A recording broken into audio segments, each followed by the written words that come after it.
ओम अज्ञानतिमिरान्धस्य ज्ञानाञ्जनशलाकया चक्षुरुन्मिलितं येन तस्मै श्रीगुरवे नमः। श्रीचैतन्य महामनोभीष्टं स्थापितं येन भूतले स्वयं रूप कदा मायं ददाति स्वपदान्तिकं। हे कृष्ण करुणा सिन्धु दीनबन्धु जगत्पते गोपेश गोपिकान्त राधाकान्त नमोस्तुते। तप्त कांचन गौरांगी राधे वृंदावनेश्वरी विश्वभानुसुते देवी प्रणमामि हरिप्रिये। वंश कल्पतरुभ्यश्च कृपा सिन्धुतयेव च पतितानां पावनेभ्यो वैष्णवेभ्यो नमो नमः। नमो विष्णुपादाय कृष्णपृष्ठाय भूतले श्रीमते भक्ति वेदांत स्वामिनिति नामिने। नमस्ते सरस्वती देवे गौरवाणी प्रचारिणे निर्विशेष शून्यवादी पाश्चात्य देशतारिणे। जय श्री कृष्ण चैतन्य प्रभु नित्यानंद श्री अद्वैत गदाधर शिवास आदि गौर भक्त वृंद। हरे कृष्णा कृष्णा कृष्णा हरे हरे, हरे Ram Ram Ram Hare Hare. All right, Hare Krishna. All right, Aditri, let's begin. We have a lot to cover today. You can go ahead. Sorry, did you still want me to read? Yeah, the translation. Okay. You just said Aditri, so I got Oh, confused no, for a no, second. sorry. Um, okay.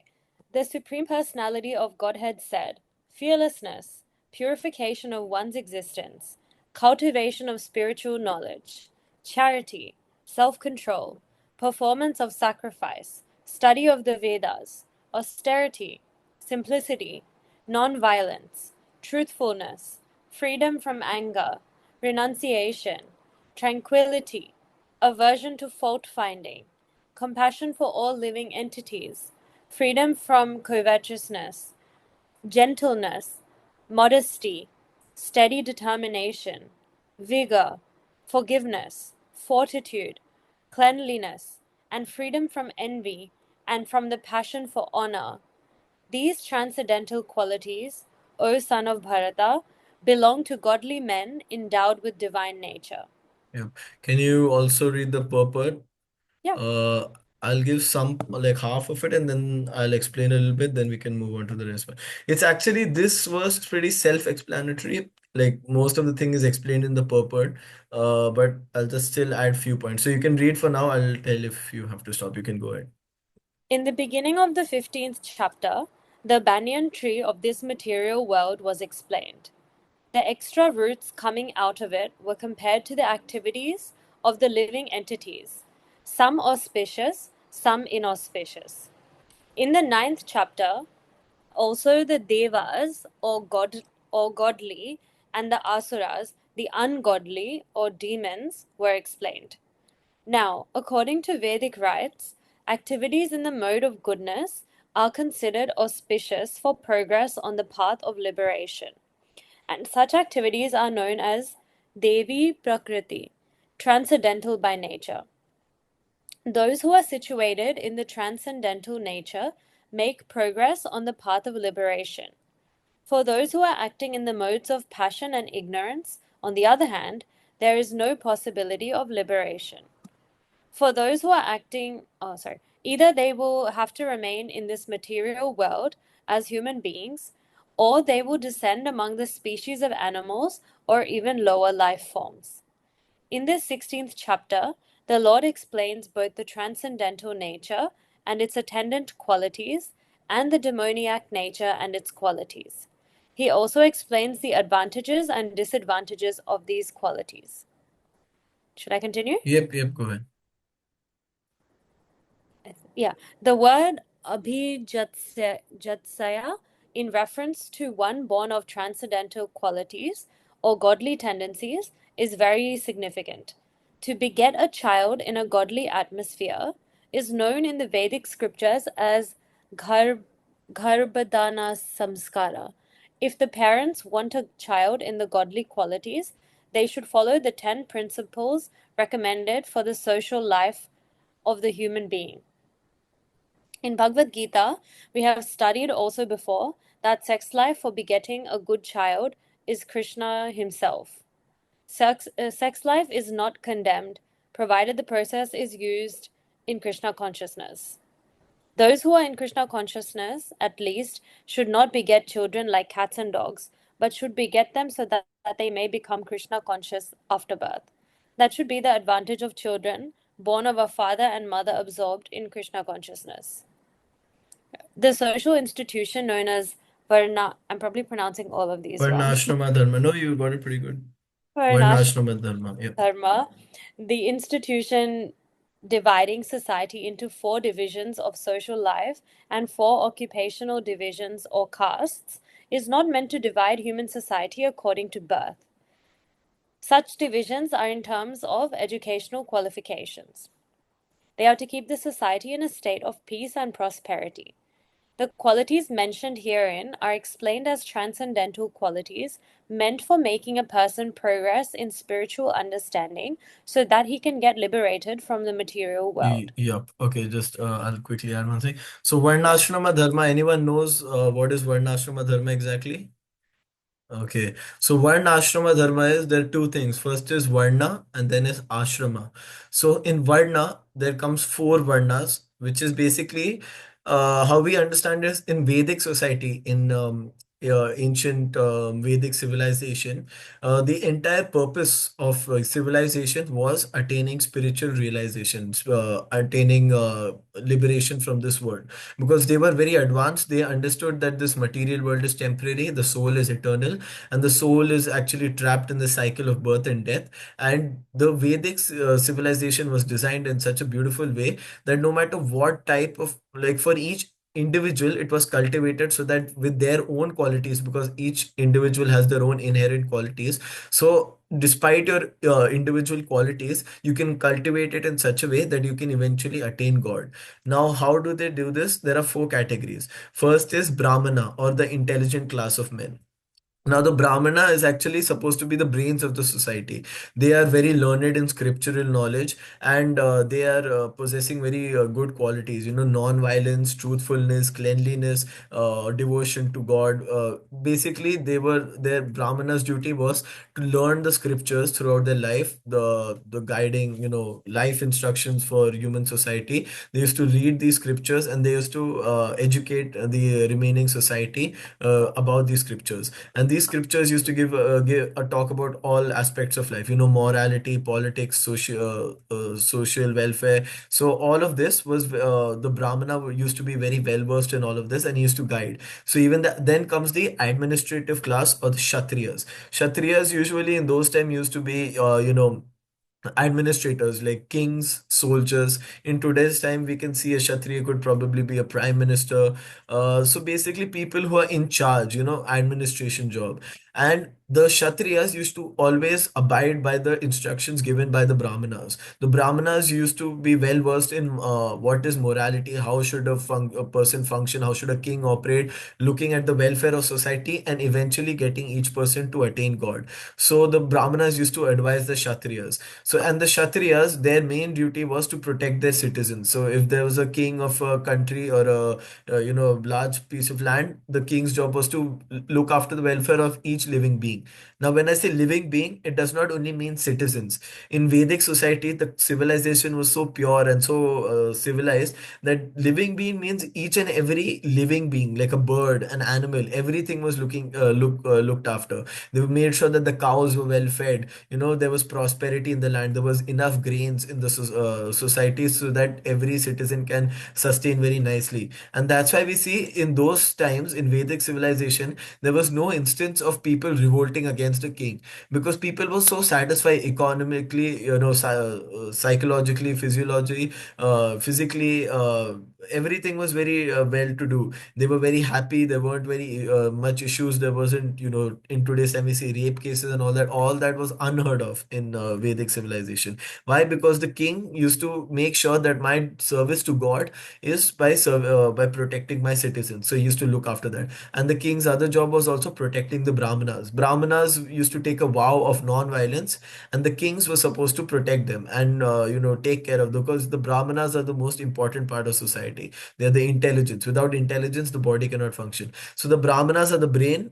The Kshatriyas are said to be the arms, to protect the society and to provide, welfare for the society, administration job. Third Varna is the Vaishya. Now Vaishya were agricultural people. So even in today's time, we see the farmers, people who look after food resources. So mercantile men. So these were basically Vaishyas. Vaishya's job was to provide enough food grains for the society. They used to make sure that there's ample food. And the second job was protection of cows. Now, why is protection of cows so emphasized? Because cows, unlike in today's time, we see cow. When we say cow, we usually think beef or milk, right? We see cow as like some thing that we can just exploit and take away the resources from. But we don't realize cow is actually a very essential part of society. In fact, they say that there are seven mothers. There is our biological mother, there is this Mother Earth, there is the wife of your spiritual master, Guru Patni, then there is your nurse, and then there is cow is one of them. Cow is also mentioned. Why is cow mentioned? Because cow provides essential first thing the cow does is grazes the field, so it makes sure that the crops are well grown, and the cow is very purifying. So the cow dung, even the cow dung is very good for fertilization of the soil. It actually, if there are healthy cows in your land, the soil will grow very well. The land and the crops will grow very well, because the soil will graze on the grass. They'll provide cow dung, which is fertilizes the soil. And if a cow is well treated, it gives ample amount of milk. And by milk is actually a very substantial food ingredient that we require as human beings. Why? Because milk has fat which refines your finer tissues in the brain, and eventually helps a man or a person basically evolve into spiritual consciousness. Because only when your brain is receiving the good amount of nutrition, then it can actually use its intelligence. If your brain, right now we see people are eating those ready to eat noodles and buy Lays or something like that from Easy Mart, and then they think that why is my brain not functioning well? Why am I getting anxiety all the time? Because what you eat is what you become. So if you feed your brain with nonsense, then you won't be able to function properly. So cows used to actually provide a lot of healthy milk, and milk is very, very important for the nourishment of overall body. It's got all important nutrients. In fact, in Vedic society, they used to say a person can survive on food grains, which is rice, dal, like pulses, all of that, food grains, milk, and fruits. Just by these three things, if there's ample of these three food items, society can flourish. So in that time, society used to flourish. Why? Because everybody had ample of food grains and milk and all of that. So a Vaishya is supposed to be a protector of the cow. For example, when Krishna appeared on the earth, his father, Nanda Maharaj, he was a Vaishya, and he had 900,000 cows. It's like 100,000 less than a million. He had a lot of cows. He was very wealthy. And their job was cow protection, making sure the cow is well fed, looking after agriculture of the state, providing food to the citizens. That was a Vaishya's job. And then there was the Shudra. A Shudra is like I said, the Brahmana is the brain, the Kshatriya is the arms, and the Vaishya is the stomach. Now the Shudra is said to be the legs. Why? Shudra is usually less intelligent class of men who don't have the ability to understand scriptures, and or else they don't have administrative power or merchandise power. Their job is simply labor. So they just work. They serve the higher classes. They assist them in their activities. So their job is simply performing labor. Now all these classes are actually important. Unfortunately, in India, like, people think that we actually look down on people of lower caste. But in reality, in Vedic civilization, they said all parts of the body are required. Like, the if your body cannot operate if there are no legs, so Shudra is equally important. All of them coexist with each other. They cannot act independently. All classes are important. So these are the different categories of human society. We see in today's society also, we can mostly divide the society by the intelligent class, the administrative class, the merchandise or agricultural class, and then there's the labor class. So even in today's society, we can see that. Now, however, the aim and the main objective of all these classes of society was God realization. So through their activities, they used to basically do it as a service to God. Brahmana used to spread spiritual knowledge for a service, as a service to God. Kshatriya used to look after his kingdom for the service of God. Vaishya used to protect the cows and grow enough food grains for the as a service to God. Shudras used to serve the higher classes as a service to God to assist them in their endeavors. So all these were the different varnas or the societal classes, and this was very well structured in this Vedic civilization. Then comes ashrama. Now, what is ashrama? So in this there are four ashramas. So this is the four classes of society, and then there are four social orders. What is that? The first is brahmachari. Brahmachari is basically a student of Vedic scripture. So, in fact, they say every person, first 25 years of their life, they should be a brahmachari. What is brahmachari? One who completely spends a majority of their day understanding, reading the scriptures, studying the scriptures, and also maintaining celibacy till 25. Then, after that, after you start with brahmachari, so they say since childhood, a person should be put in brahmachari ashram. Then after that, one enters. They have an option of going to Grihastha ashram. Grihastha ashram is basically where you can get married, have a family, have kids, and look after that. So you and the main objective again is service to God. So you can stay at your home, you can run your house, have a family, have a wife, have husband, have children, look after all of them, and at the same time perform your religious activities, spiritual activities. Also, a brahmachari can choose to stay a brahmachari. That is also fine. Now, whether you choose to stay a brahmachari or a grihastha, it is said in the scriptures that once you reach 50, you're supposed to reach varnashrama dharma, or what is it called? The retired way of life, vanaprastha, which is retired state of life. So once you have raised your family and everything, there's enough.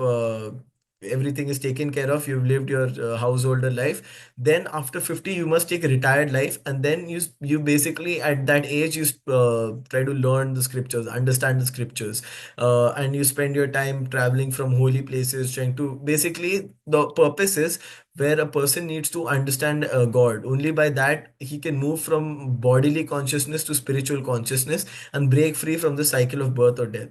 Otherwise, it's a constant cycle. If we live for our own identity and a sense gratification, we are continuously stuck in the cycle.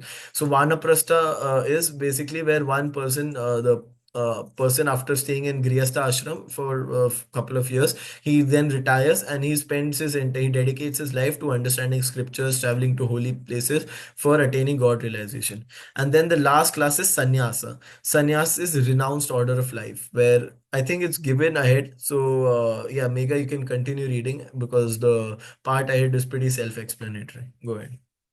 So yeah.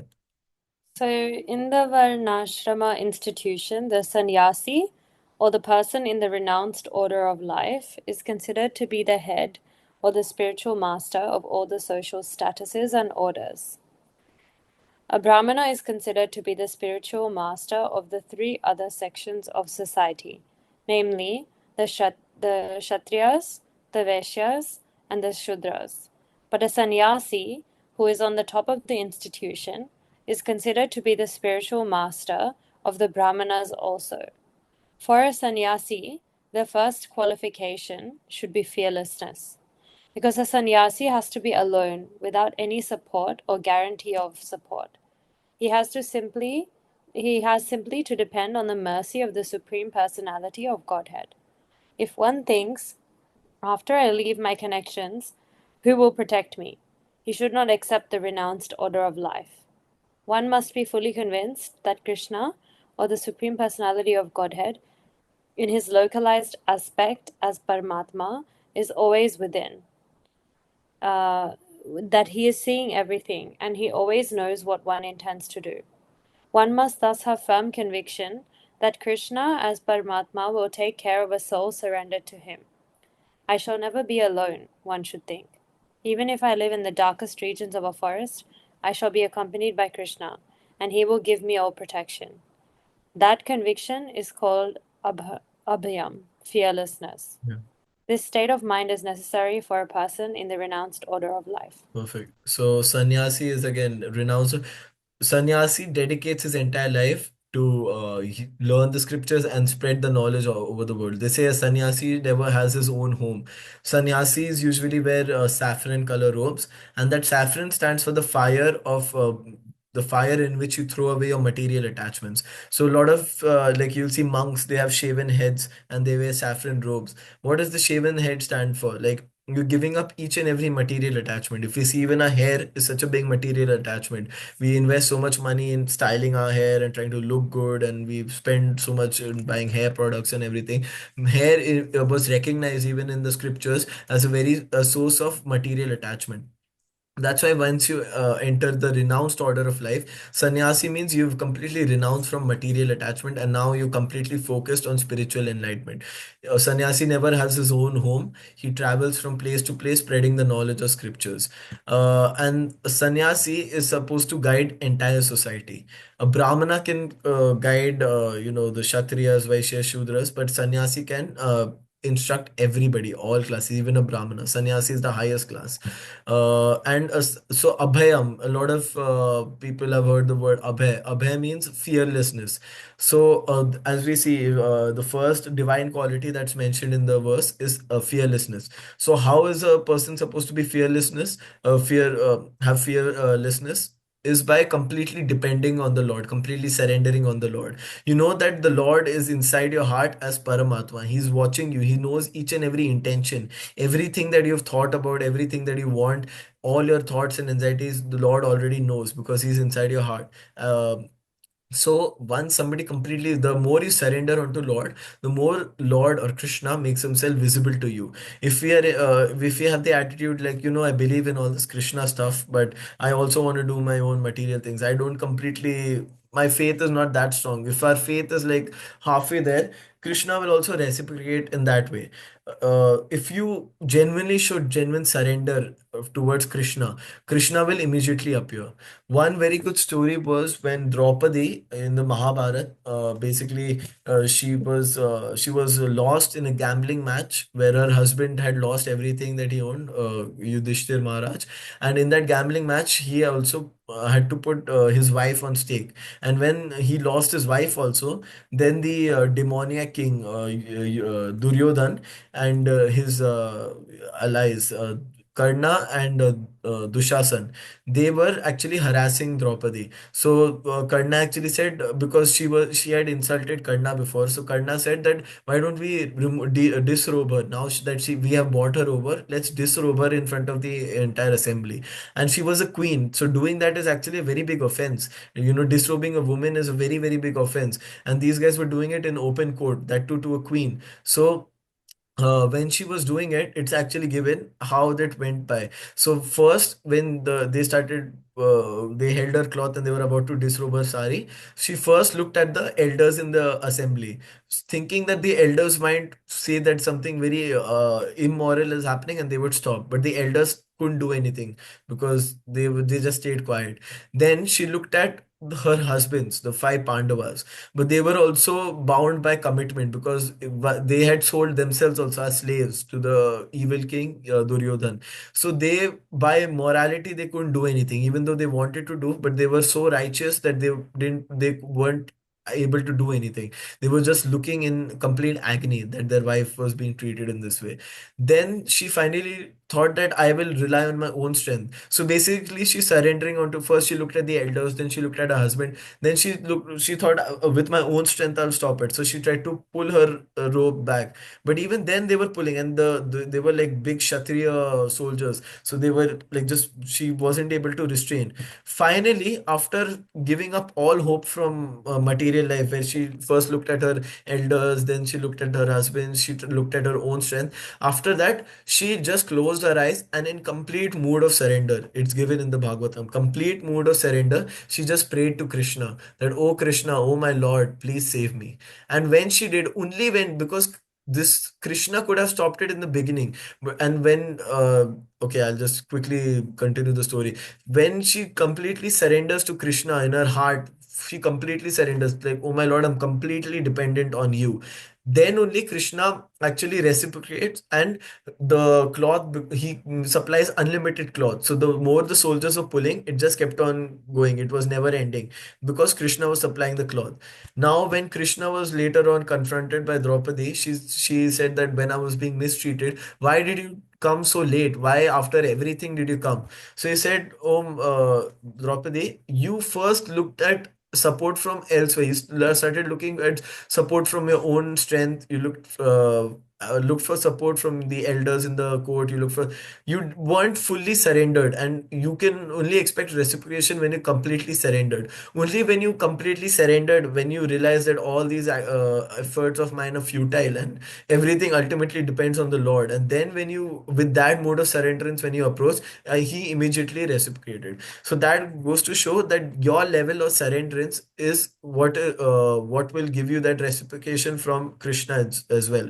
If we have a half-baked attitude toward Krishna, thinking that I'm not completely convinced on this, or oh, I don't believe this, whatever, we are not fully surrendered to Krishna, then we'll receive that type of treatment from them. But the second we approach Krishna in complete surrenderance, we will see that immediate. So that's why we'll see a lot of people get into bhakti when some tragic incident has happened in their life, because only when there is some kick that life gives you, when material world gives you, then we actually open our eyes, and then we actually fall into surrenderance with Krishna. So that is being said. So that is one quality of fearlessness. Once you know that Krishna is in your heart and Krishna is always protecting the devotees, he's given in the Bhagavad Gita that, "O Arjuna, announce to the world that my devotees shall never perish." So that means Krishna personally takes charge of protecting his devotees. Krishna has assigned a demigod for each function in this material world. For the air, there is Vayu. For rainfall, there is Indra. Every demigod is assigned to sustain material world in one way or the other, for air, for fire, for water. But there's one thing where Krishna doesn't assign a demigod. He himself personally gets involved, and that is for the welfare of his devotee. Once you surrender unto Krishna, Krishna personally gets involved in your life. He personally starts supporting you. So a sannyas who's completely surrendered, who spends his entire life in renounced order, renouncing material world and completely surrendering to the Lord, then he is completely fearless. That's why it said, if I live in darkest regions of forest, I will be accompanied by Krishna. So that is the first quality that's given, that we need to imbibe in our life. Okay, Mega, you can continue. Then he has to purify. Is that the paragraph that Yeah, we're that's up the to? one. That's the one. Then he has to purify his existence. There are so many rules and regulations to be followed in the renounced order of life. Most important of all, a sannyasi is strictly forbidden to have any intimate relationship with a woman. He is even forbidden to talk with a woman in a secluded place. Lord Chaitanya was an ideal sannyasi, and when he was at his puri, his feminine devotees could not even come near to offer their respects. They were advised to bow down from a distant place. This is not a sign of hatred for women as a class, but it is a stricture imposed on the sannyasi not to have close connections with women. One has to follow the rules and regulations of a particular status of life in order to purify his existence. For a sannyasi, intimate relations with women and possession of wealth for sense gratification are strictly forbidden. The ideal sannyasi was Lord Chaitanya himself, and we can learn from his life that he was very strict in regards to women. Although he is considered to be the most liberal incarnation of Godhead, accepting the most fallen conditioned souls, he strictly followed the rules and regulations of the sannyas order of life in connection with association of women. One of his personal associates, namely Chota Haridasa, was associated with Lord Chaitanya along with his other confidential personal associates. But somehow or other, this Chota Haridasa looked lustily on a young woman, and Lord Chaitanya was so strict that he at once rejected him from. Can you please scroll down? Right, my bad. Yeah. Uh, From the society oh, of yeah, from the society of his personal associates. Lord Chaitanya said, for a sannyasi or anyone who is aspiring to get out of the clutches of material nature and trying to elevate himself to the spiritual nature and go back home, back to Godhead, for him, looking toward material possessions and women for sense gratification, not even enjoying them, but just looking toward them with such a propensity, is so condemned that he had better commit suicide before experiencing such illicit desires. So these are the processes for purification. Okay, so why is it given that association with women for a person in renowned sort of life is so strictly forbidden? Because the aim and objective of being in renowned sort of life is purification of the mind. Now, the mind is very restless. The mind keeps on giving you thoughts, even though on the surface you might look very normal and happy. What is going on in your mind, only you know. And we know how, from our personal experience, that our mind is never calm. It's always disturbing us with some sort of desires and temptations. So, a person who's renounced sort of life is looking for purification of a mind, and that's why there is very strict regulations about female association, because female association actually, especially for somebody who's in a renounced sort of life, is a complete no-no, because the mind actually gets tempted very quickly. We see a lot of great sages and all that, after performing years of austerities and penances, completely restraining themselves from material life. They used to sit in caves and sit by the shore of an ocean and meditate and completely try to remove their minds from material society and focus it on God. In spite of years and years of heavy penance and austerities, a little bit of so there was this Vishwamitra Muni, and when he saw a denizen from heaven, a heavenly lady, he actually got tempted and he got married to her. Why? Because the temptations of the mind take over. And a sannyasi, it's very important, because the sannyasi is supposed to guide the entire society. If a sannyasi himself, if the teacher, like if you are attending a class, and the teacher is teaching you about health, your physical health should be good, eat this, avoid this thing, and then after giving the entire class, you go outside and you see a teacher is smoking a cigarette. What encouragement, what motivation will you actually have to follow his instructions? Similarly, a sannyasi is supposed to guide the world. He's supposed to show the world that how we should be detached from material pleasures and look for a higher spiritual pleasure, going back to home, back to Godhead. Now, if he himself is tempted by women, you see him loosely talking with women, sitting and intoxicating himself, then the entire society will crumble, because in Bhagavad Gita is given, Yad Yad Achariti Shreshtas Tas Tad Tad Eva Taro Jana Sayut Pramanam Kurute Lokastad Anuvartate. That what great men do, the rest common men follow. So if the sannyasi who people look up to in society, he is doing all of these activities, then the entire society is very severely damaged and destroyed, which is what's going on in today's time. We see so many religious heads and so-called spiritual heads. They are found associating with women, rape cases, this, that, and in general people have lost their faith for spirituality in general. So that's why it's become such a shunned topic. People don't even want to talk about God, because when they say God, these so-called God men have created such a bad image for the word God itself, that people are completely moving away from it, which is destroying society in a way. So that's why a sannyasi, in fact, in the scriptures, it said that for a person who's in the renounced sort of life, even you should not even be seen alone with your own mother or your daughter. Why? Because the mind is so evil, the mind is so flimsy, that even when you're with those type of relations, your mind can give you, intriguing thoughts, tempting thoughts, and the mind is very disturbed. The mind is like it's like a sea in high tide. It's always up and down. It's always flickering. So sannyasi needs to very carefully guard himself. That's why association is very strict and important. And Krishna, when he came as Lord Chaitanya, he wanted to show society. He wanted to create the trademark for society, that this is how we should. This is how it should be done.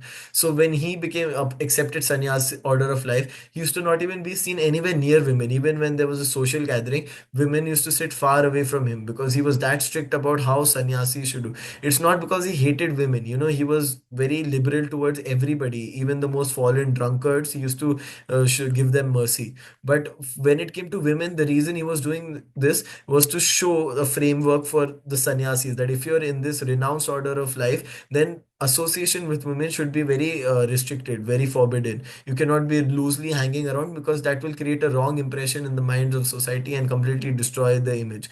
And to do that, he himself followed it to the T. In this incident, it's also given about Choto Haridasa. Choto Haridasa was one of his sannyasi associates who used to follow the entourage of Chaitanya Mahaprabhu. Now, when Chaitanya Mahaprabhu once saw that Choto Haridasa, he wasn't even interacting, he wasn't talking personally, he was just looking at a young woman.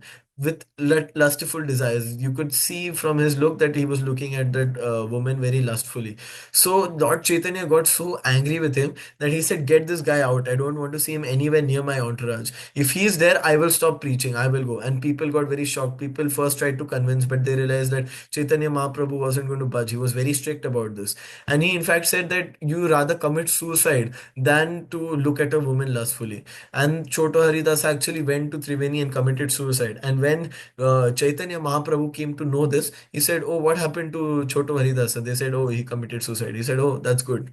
So just see, that's how strict Chaitanya Mahaprabhu was. He said, "You rather commit suicide than to spoil, spoil this Varna Ashrama system, where you are in the renounced order of life and you're doing these, you're hypocrite basically. You're being a hypocrite. Here you're trying to preach to people about detachment from material world, and there you're yourself looking at women lustfully. So what? Why should people in society follow your instructions?" So he said this is completely detrimental to society, and people like this should be eliminated. So he was that strict.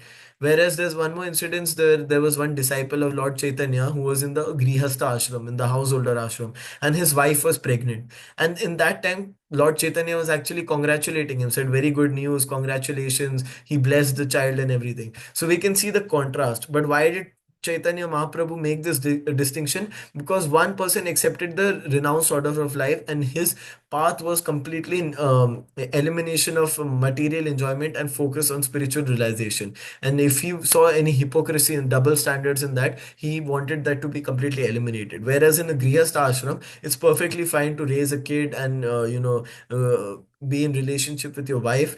That is completely fine because it's regulated. It's as per scriptural injunctions. Krishna himself says in the Bhagavad Gita, "I am sex life when by in marriage," which means what? Sex is not. Why is even though in today's time we think sex is an uncomfortable topic, or we think of very dirty things when we talk about sex, but sex actually in a Vedic society was not. It was done for a particular purpose. It was not simply for your own enjoyment that you have sex. Sex was done so that you can raise kids. When you raise a kid, basically you're bringing a soul into this world, and when you raise the soul into the world, you can guide that soul to escape this cycle of birth and death by giving him scriptural knowledge, by giving him satsang, by giving him teaching him the worship towards Lord. By doing all of this, you can free the soul from this material contamination, and he can eventually go back to Godhead. That was the purpose of begetting a child. And sex done for that specific purpose, for giving birth to a child, is what was actually authorized by the scriptures. But nowadays it's become completely corrupted and completely exploited, and nowadays sex has become like a very loose thing.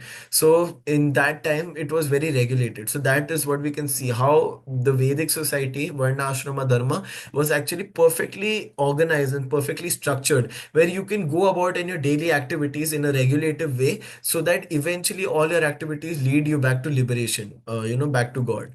That was the thing. Mega, you can go ahead. I don't think we can finish the whole chapter. We are just stuck in verse 1. But this is a very interesting verse. If you just read this verse, it will cover all the divine qualities. I want to do some of the demoniac qualities. So let's see how much we got left.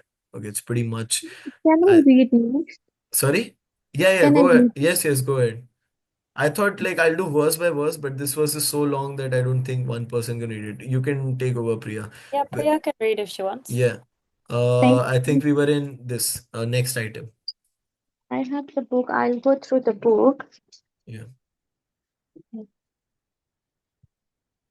for this one. Okay, sorry. The next item is Janana Yoga Vyasa Tirthi, being engaged in the cultivation of knowledge. Sannyasi life is meant for distributing knowledge to the householders and others who have forgotten their real life of spiritual advancement. A sannyasi is supposed to beg from door to door for his livelihood, but this does not mean that he is a beggar. Humility is also one of the qualifications of a transcendentally situated person, and out of sheer humility, the sannyasi goes from door to door, not exactly for the purpose of begging, but to see the householders and awaken them to Krishna consciousness. This is the duty of a sannyasi. If he is actually advanced and so ordered, by his spiritual master, he should preach Krishna consciousness with logic and understanding. And if one is not so advanced, he should not accept the renounced order of life. But even if one has accepted the renounced order of life without sufficient knowledge, he should engage himself fully in hearing from a bona fide spiritual master to cultivate knowledge. A sannyasi or one in the renounced order of life must be situated in fearlessness, sattva, samsuddhi, purity, and jnana yoga knowledge. Yeah. So sannyasi, again, he doesn't have any material accumulations. He gives up his house, gives up his wealth, and he goes begging from door to door. So if you see in ancient Vedic society, Brahmins used to go to door and say Bhikshan Dehi. But the purpose is not this derogatory term that we have for begging, where this guy is like a poor person and he's begging for money. They actually, the sannyasi, in the pretext of begging, he used to actually try to enlighten people. So he used to go and beg, and when they were offering, he used to provide them spiritual knowledge. He used to make inquiries about life, get them to question their activities, get them to understand what is the purpose of human life. And through the pretext of begging, he used to actually completely enlighten them, giving them good knowledge, sufficient knowledge. So that is the thing, and that leads you to sattva samsuddhi, which is complete purity. So the first was fearlessness or abhaya, second is sattva samsuddhi or purity, the third is jnana yoga. Also in Sanskrit, J and N, it might sound a janana, but it's actually jnana. If you see in the back, it's actually said how to spell. So whenever you see J and N together, it's actually gyan, not jana. Okay. Next is, yeah, you can continue, Priya. The next item is charity. Charity is meant for the householders. The householders will earn a livelihood by a honorable means and spend 50% of their income to propagate Krishna consciousness all over the world. Thus, the householders will give in charity to institutional societies that are engaged in that way. Charities will be given to the right receiver. There are different kinds of charity, as will be explained later on. Charity in the modes of goodness, passion, and ignorance. Charity in the mode of goodness is recommended by the scriptures, but charity in the mode of passion and ignorance is not recommended because it is simply a waste of money. Charities will be given only to propagate Krishna consciousness all over the world. That is charity in the mode of goodness. Correct. Then it Sorry, just a quick. So charity, I've heard a lot of people say, like I was having a conversation with a couple of my friends and we were discussing on what is like service to God. So they said that why do I need to go to a temple and chant these mantras and do all of this thing? I do a lot of good stuff in my life. I give charity, I feed so many people. I see homeless person, I give them money. I'm also doing. Wouldn't God be pleased with me? But what we don't realize is, as per the scriptures, even charity is divided into these three categories of mode of material nature.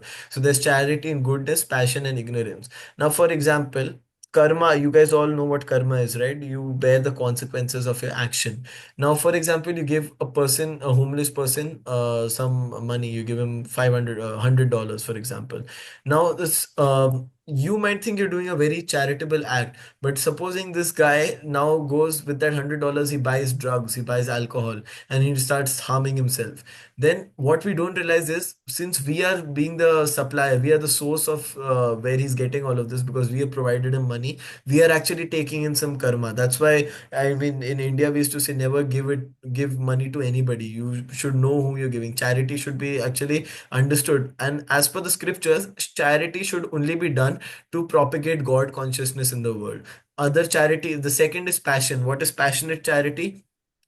Passionate charity is where you're doing charity for others to see how great I am. You see these a lot of YouTubers giving $500 to homeless people and they put a title on the video so that people will watch their video, or giving iPads to everybody in the city, or opening. It's all to even though they're doing charity on a surface level, but deep down their desire is actually so that people will praise me and say, wow, this person is such a great person. Look at the amount of charity he's doing. Ignorance is basically charity. We don't even, like, somebody, a drug addict will come to you, say that, oh, give me money, I need drugs very badly, I promise this is the last time, this, that. We give him some money and we think, ah, I'm such a great person, I helped this guy, he was looking so desperate, so I helped him. That's ignorance. Passion is you're doing charity but for some self gain. only goodness is marked by knowledge. When you are in a knowledgeable state, then you realize all of this charity is a waste of money. Real charity should only be to propagate God consciousness or Krishna consciousness all over the world, because that is what will really benefit society. When people are in a mode of God consciousness rather than this animal consciousness that current society is in. Right now society, person sees that I am Israel, he is Palestine, and they fight with each other. Only way to stop these calamities in this world is by getting people's heart purified. And how do they do that? By awakening God consciousness in their heart. So any money spent for that is actually supposed to be charity in mode of goodness, and that is charity that is recommended. Yes, Aditya, you can, sorry, Priya, you can continue. Let me just highlight. Yeah. Then, Continue. as far as Dhamma self control is concerned, it is not only meant for other orders of religious society, but is especially meant for the householders. Although he has a wife, a householder should not use his senses for sex life unnecessarily. There are restrictions for the householders even in sex life, which should only be engaged in for the propagation of children. If he does not require children, he should not enjoy sex life with his wife. Modern society enjoys sex life with contraceptive methods or more abominable methods to avoid the responsibility of children. This is not in the transcendental quality, but is demonic. If anyone, even if he is a householder, wants to progress in spiritual life, he must control his sex life and should not beget a child without the purpose of serving Krishna. If he is able to beget children who will be in Krishna consciousness, one can produce hundreds of children, but without this capacity, one should not indulge only for sense pleasure. Yeah. So, what is the main difference between somebody in divine and demoniac qualities? Anybody can say. Shohel, can you guess what's the difference between a person in divine quality and demoniac? What's the main differentiating factor? Vicente? Anybody? Maybe divine means like doing everything being Krishna conscious, and demonic means just doing for the material gain or for their own pleasure. Yes, very good, Priya. Haribol. Got that correct. You said it bang on right. So a divine person, like I heard this very good example, and I really thought I'd share. What's the difference between sun and sin? Sun is always the sun has you in the middle. Where the sun is not thinking, the sin has I in the middle. So basically, people who are sinful are always thinking about myself. I, how do I please myself? How do I have sex for my enjoyment? How can I eat food for my enjoyment? Everything is for this false identity. Why is this sinful? Because this false identity is also fake, like I said. So false identity. This is a soul passing through body to body. Whenever the soul takes up a body, it starts putting identities on it, and we foolishly start accepting those identities, and we waste our entire life trying to satisfy those identities. And when we die, we realize, oh wait, this was never really me. You'll see employees of a particular, like I was speaking to a guy. I said, where do you work? He said, oh, I work for Google. We produce these codes for this developer. He was talking as if he is the company. So people are so absorbed by this fake, what is it, a job identity. He's so identified with his job that he actually believes that what the company does is what he does. I said, do you feel, like one guy said, I work for this motor company, we produce nuts and bolts. So I said, do you physically produce nuts and bolts from your body? What do you mean we produce? They are so identified that they accept these identities, and they spend their entire life trying to protect these identities of their life, not realizing that actually when we turn from sin to sun, what is sun? Where it takes God, you are the priority. God is the center of life. Everything is done for that purpose only. What is Krishna consciousness actually? It is where human person, a soul, is now raised to a platform of higher consciousness, where he's no longer trying to please this false identity that he's created for himself, but he understands that in reality everybody is part and parcel of God, and every source, everything that I have in life is coming from God. So naturally all my efforts and endeavors should be for God, so that I can be an instrument, because that is my actual identity. I'm an instrument in God's plan. So it's rather better for me that I take part in God's plan rather than trying to act independently. For example, like in your hand, your thumbs are your fingers are part of this hand, right? They work in coordination with the hand. If you want to pick up your phone or you want to eat something, you use your fingers in coordination. They support the hand to do that. Now, supposing your thumb says, I want to exist independently. You cut off your thumb and you throw it. Thumb independently cannot do anything. It cannot write, it cannot eat, it cannot, it's useless, completely useless. So similarly, when we a soul is separated from the Lord, it's completely useless. It's That's why it's suffering, because it's not serving any purpose. It's just trying to please its false identities, attaining negative karma, and then suffering the consequences.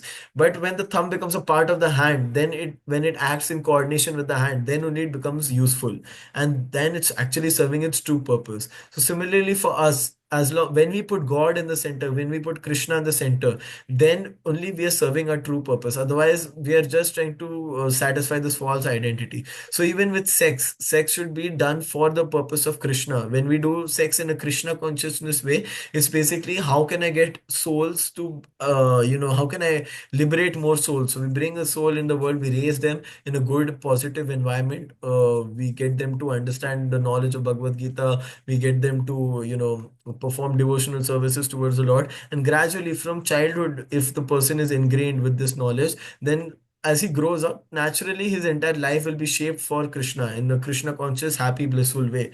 Otherwise, if right now the entire idea of a good, successful life is make money, have big house, have expensive alcohol, have three, four big cars, and then die, that is completely useless purpose, because it's not seeing the true nature of the soul. You can get as many cars as you want, as many houses as you want. Eventually, once you die, you're not going to take anything with you. It's all going to leave. You're going to leave all of that behind. So when we come to the stage of Krishna consciousness, then only we can actually serve the human purpose. So that is what Krishna consciousness means. Yep, you can go ahead, Priya. Sacrifice. Sacrifice is another item to be performed by the householders because sacrifice required a large amount of money.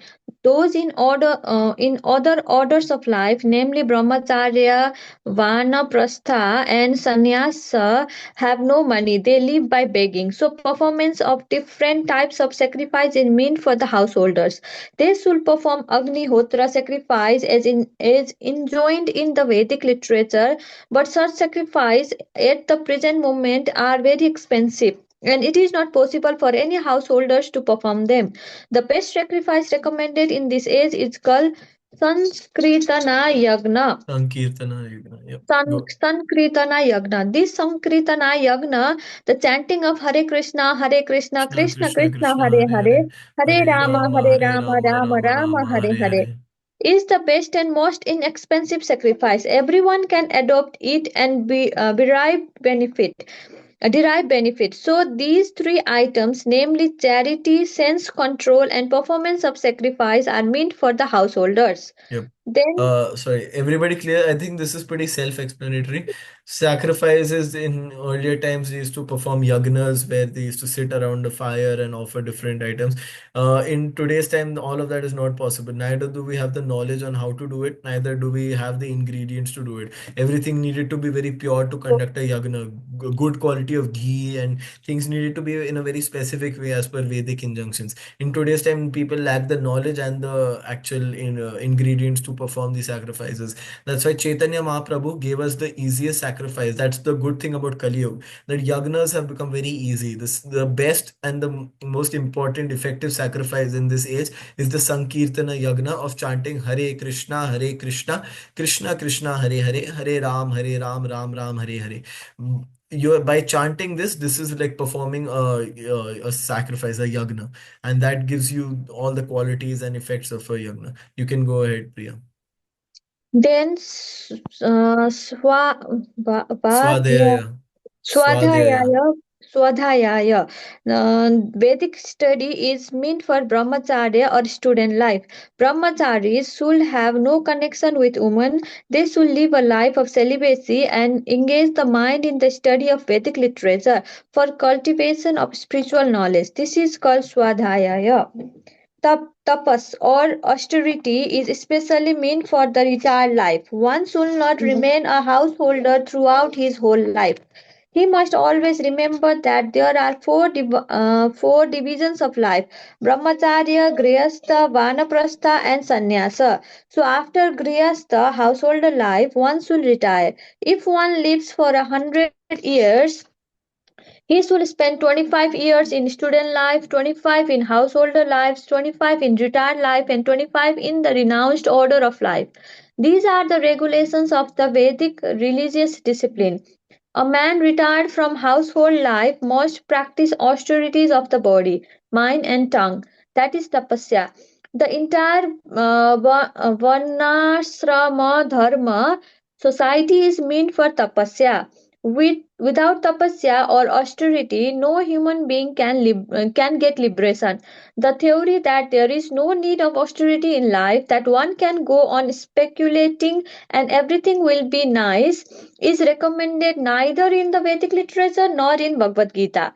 Such theories are manufactured by so brutal spiritualists who are trying to gather more followers. If there are restrictions, rules, and regulations, people will not become attracted. Therefore, those who want followers in the name of religion just to have a show only don't restrict the lives of their students, not their own lives. But that matter is not approved by the Vedas. Yep. So tapasya, if we see, the purpose of human life is actually austerity, or performing some sort of austerity sacrifice. We think that right now in modern society, our idea of enjoyment, I mean, our idea of life or purpose of human life is, hey, you're just a blip in this earth. So while you're there, enjoy as much as you can, drink, smoke, go to clubs, do this, do that. And then after you're dead, you're just gone, which is a complete wrong idea. That's why we see society is in such bad condition. So many suicide cases and depression cases and all that. Why? Because the entire purpose of human life is become enjoyment, sense enjoyment. That's why you'll go out today. If you go out in the into like city vineyard or something, you'll see a bottle alcohol shop, meat shop, this club, that club. Everything is sense. How different places for different types of sense enjoyment. Why? Because overall consciousness of society has become sense enjoyment. That is the purpose of human life. How can I enjoy? I can do everything as per my whim and fancy. You'll hear a lot of motivational speakers say, your life, you take control, do what you feel like. And they think that they're doing a very good job. But in reality, if you do what you feel like, you're bound for doom. The purpose of human life is austerity, tapasya. Now, even if I give you a material example rather than a spiritual example, even for sustaining this life in this world, you need to perform some sort of austerity, some activity, right? Like if you want to earn money, you need to go work in a job, you need to work hard, perform some sort of austerity. When you want to get good body, you go to the gym, you do heavy weights, you control your diet, restrict your diet. All of that is tapasya or austerities. Now, yeah, the Vedic system had structured society in such a way that all these austerities would lead you to liberation. But right now, the idea is no austerity is required. You can just do whatever you feel like. Just what if you can speculate more randomly that this is what I think the world is. There is one scientist who came up with the chemical theory that actually everything is a bunch of chemicals reacting, and this world that we see around us is nothing but reactions from chemicals, and eventually this is going to change. People come up with their own nonsensical theories. This is called demoniac theories, because whenever you a demoniac person will work very hard to try to deny the existence of God. So current ideology in society is that even show bottle spiritualists, a lot of people will say, you sit like this or buy my meditational course and then you will be free from this world. You don't need to perform any austerities. You do whatever you feel like. You just pay me $300 a month and you will be free from this world. That's all nonsense that's going on in current society. So we should be very careful on all that and understand the purpose of even these four ashramas: brahmachari, grihastha, vanaprastha, sannyasi. All of them is to perform austerities, because only the purpose of human life is to perform austerities, sense control, mind control. That's what actually gives you happiness. If you work very hard, like for example, you decide, I want to get 6 pack abs by the end of the month. I'm giving a material example. You say, I want to get 6 pack abs. Throughout the month, you perform a lot of heavy austerities. You go to the gym, work very hard, eat very regulative foods, protein, high protein quantity, whatever. Now, even though you're going through austerities, by the end, when you actually get six pack abs, that's going to give you much greater happiness than just simply indulging in sense Exactly. gratification. If you say that, oh, who cares about all this? I'll just go and you eat whatever you feel like, pizza, ice cream, this, that. By the end, you're going to feel absolutely miserable because you've given into sense gratification. By performing austerities, you get everlasting happiness. So let's continue. Vincente, you've been very quiet, man. You can start reading from here. I want to see you Okay. speak. Yeah, you can continue from here. Which one? So as far as Brahminical quality of Oh, yeah, yeah. simplicity, yeah, As far as the Brahminical quality of simplicity is concerned, not only should a particular order of life follow this principle, but every member, be he in the Brahmacharya asrama, Girahasta asrama, Vanaprastha asrama, or Sannyasa asrama, one should be very simple and straightforward. Ahimsa means not arresting the progressive life of any living entity. One should not think that since the spirit spark is never killed, even after the killing of the body, there is no harm in killing animals for sense gratification. People are now addicted to eating animals in spite of having an ample supply of grains, fruits, and milk. There is no necessity for animal killing. This injunction is for everyone. When there is no alternative, one may kill an animal, but it should be offered in sacrifice. At any rate, when there is an ample food supply for humanity, persons who are desiring to make advancement in spiritual realization should not commit violence to animals. Real ahimsa means not checking anyone's progressive life. The animals are also making progress in their evolutionary life by transmigrating from one category of animal life to another. If a particular animal is killed, then his progress is checked. If an animal is staying in a particular body for so many days or so many years and is untimely killed, then he has to come back again in that form of life to complete the remaining days in order to be promoted to another species of life. So their progress should not be checked simply to satisfy one's palate. This is called ahimsa. perfect. Also, guys, I just noticed it's almost 7:45, but we have got a few paragraphs left. So I'm asking you guys, do you want to just finish it? I'll try to get it over in like 15 minutes, or do you want me to end here? Then we can continue the rest here. We've just got a couple of paragraphs more, and then we should be done. Should I continue, or does anybody have to leave urgently?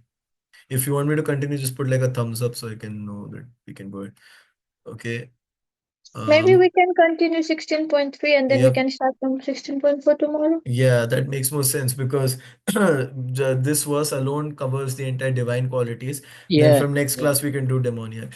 Okay, Mhm. I will cut down my explanation a little bit so that we can make it on time.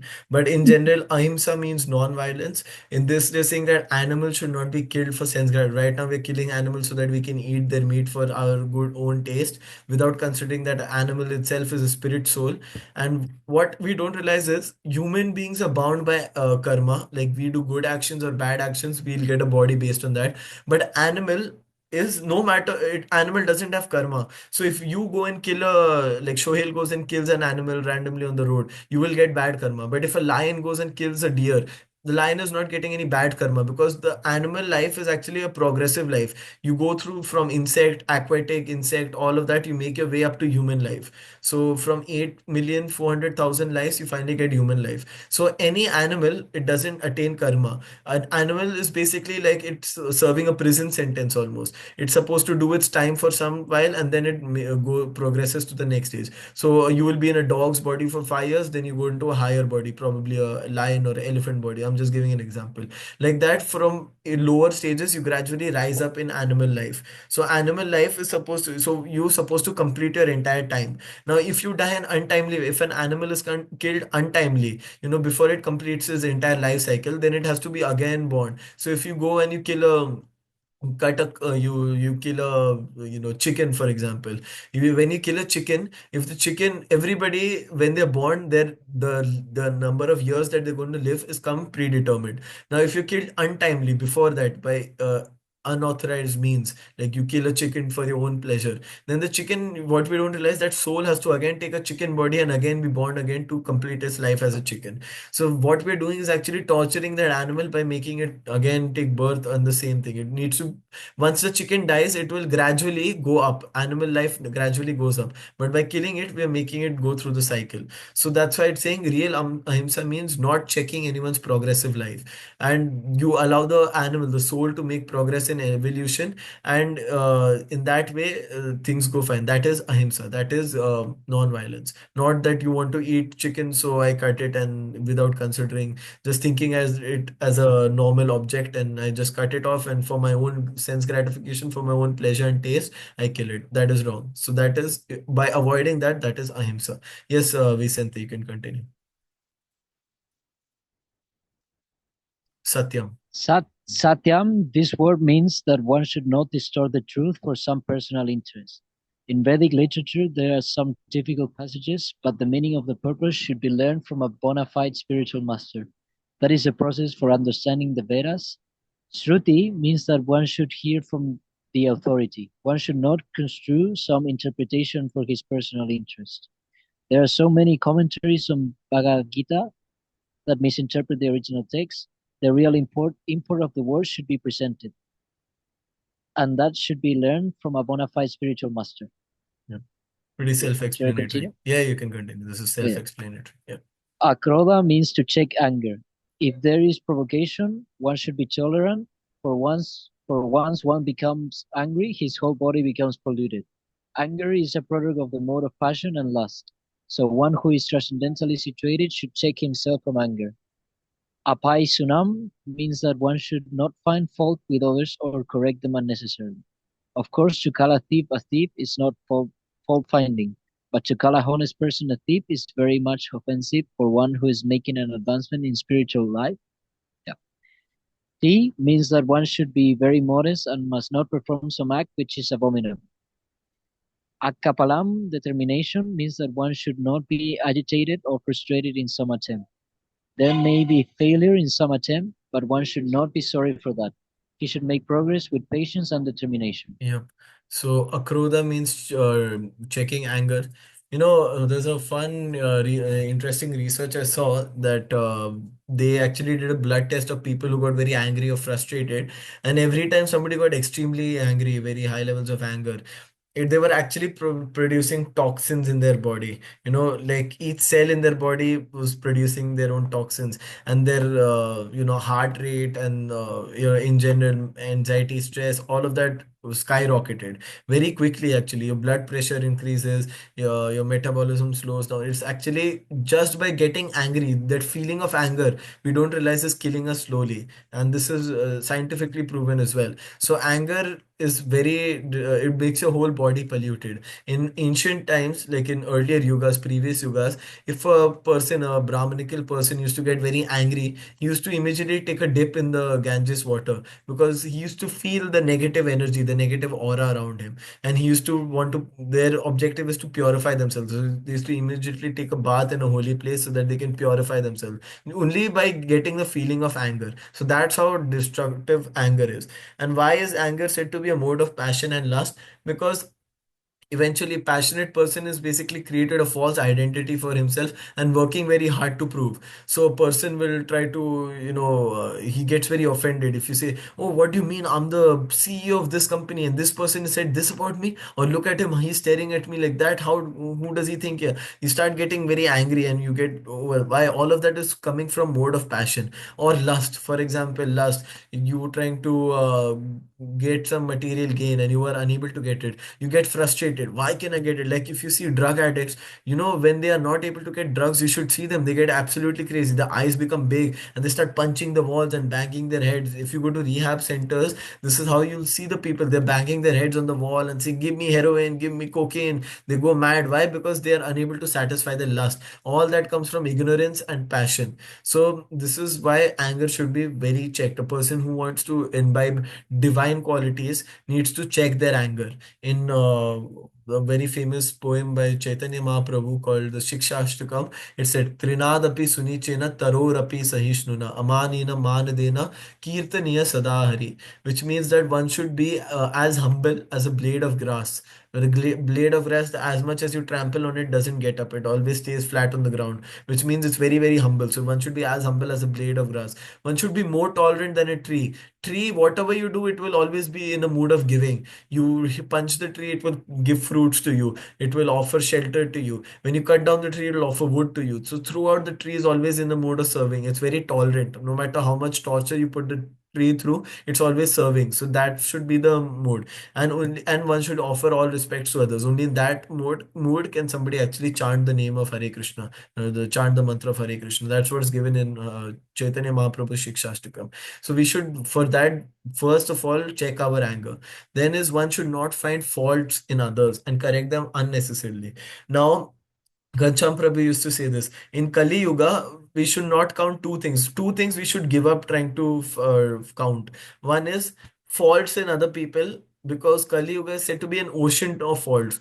If every person, each and every person has so many faults in them that it's a hopeless idea to even count them. We should not find faults in people, because we should know that if there's a person in the Kali Yuga, they're going to have faults very naturally. They're going to have a lot of faults with them. So finding fault should be avoided. Unnecessarily finding fault should be avoided. The second thing that we should give up in Kali Yuga's counting is the amount of incarnations that Krishna comes in. In Kali Yuga, Krishna comes in his Granth avatar in Bhagavad Gita, in the form of Bhagavad Gita. He comes in his deity form. He comes in the Nama form, which is chanting. He comes in his holy name. So Krishna has unlimited incarnations in Kali Yuga. So these are two things we should give up. So that's why we should unnecessarily stop finding faults with people.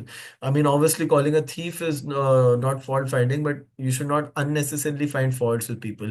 You should be a little, what do you call, open, more considerate, more compassionate towards people, rather than unnecessarily finding faults and thinking that we are very faultless. We also have equal amount of faults.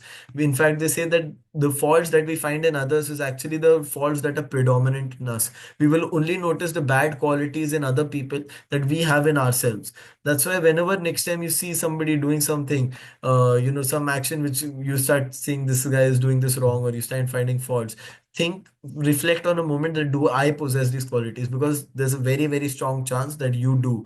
The reason we find faults is because it exists within ourselves. There has to be a source. So that is the thing.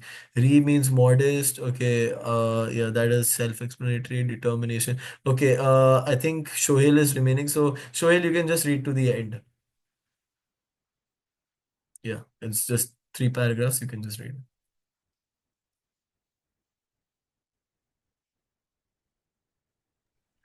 The word that just used here is meant for the Kshatriyas. The Kshatriyas should always be strong and to be able to give protection to the weak.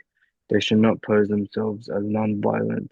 If violence is required, they must exhibit it. But a person who is able to curb down his enemy may, under a certain condition, show forgiveness. He may excuse minor offenses.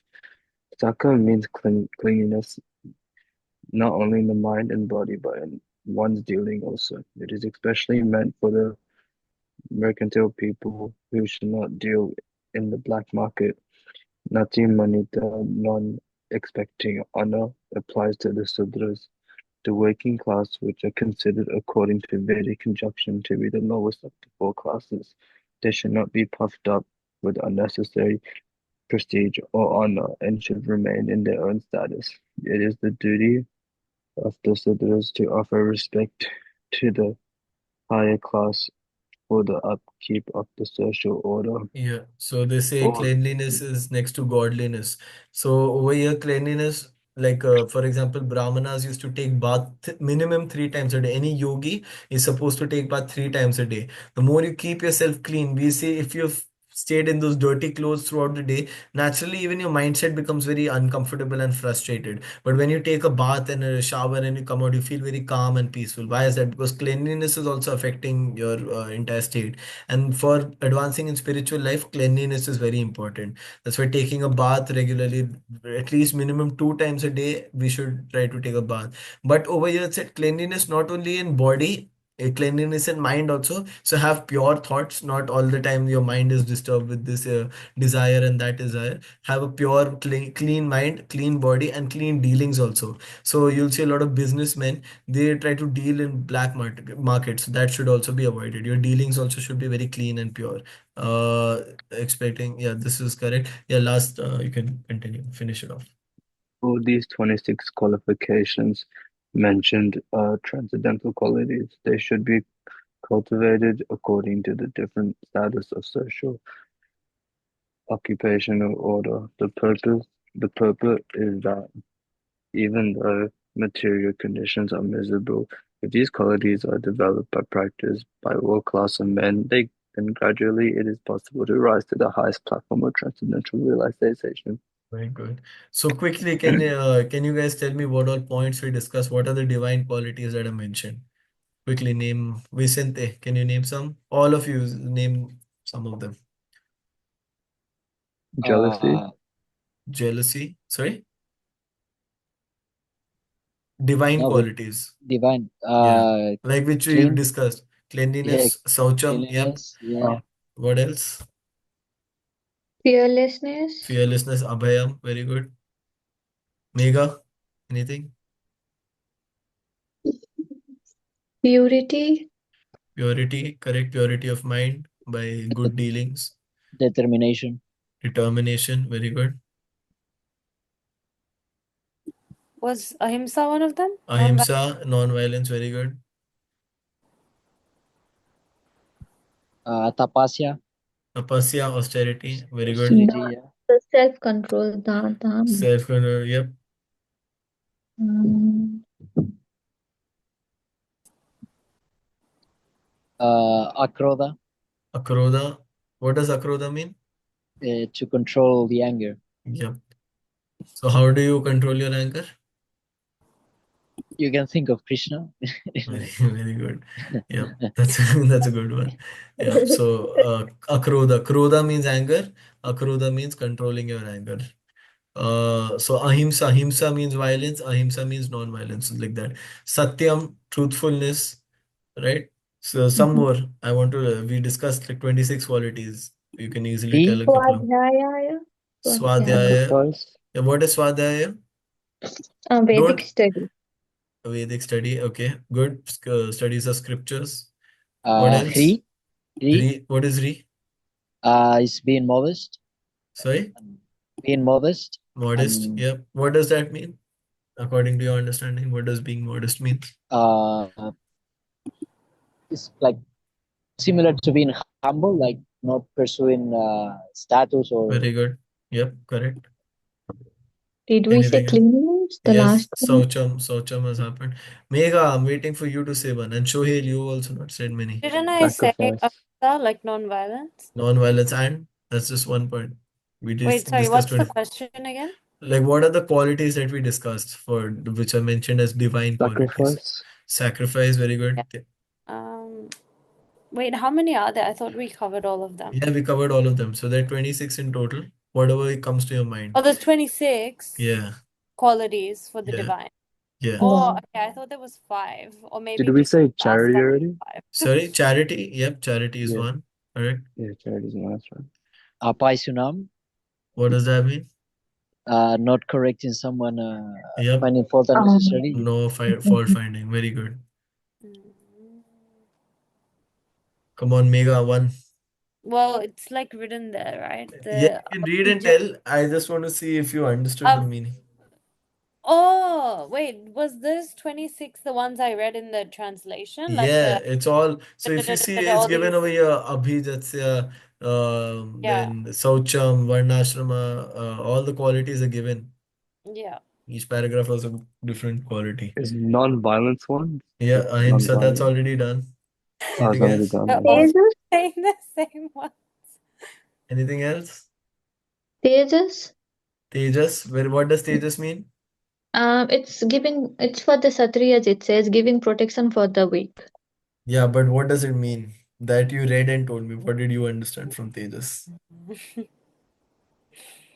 So Mm. Tejas means that generally people who are in like Kshatriyas or what soldiers, for example, They should not perform non-violence when its matter is necessary. Like one good example is, if there is you see a woman being harassed in front of you in a public place, and you think that, oh, actually I'm supposed to perform ahimsa, non-violence, and you just sit there quietly not performing any action. That is also wrong. Tejas means that you should take action and show strength when it's required. So when you're seeing some wrong action being done, you should show fight. So when Kshatriya, they used to see some misgiving happening, somebody mistreated, they used to immediately take action and perform violence. They used to immediately chastise that person right there and there. So that is meant for that. Just by this false sense of non-violence, you're not actually achieving anything. You should show a violence when it's required under certain and if it's not too bad under certain conditions, you can show forgiveness also.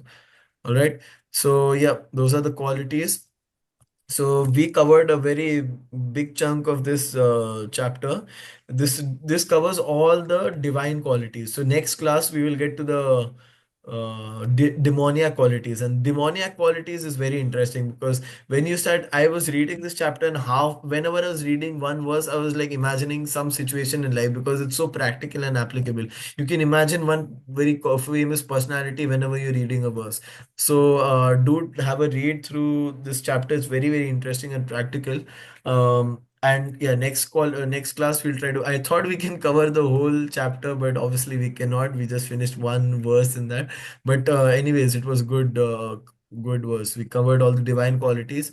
We'll go through the demoniac qualities next class. Anybody has any questions? Okay, all seems to be good. Either you guys understood it very well or didn't understand.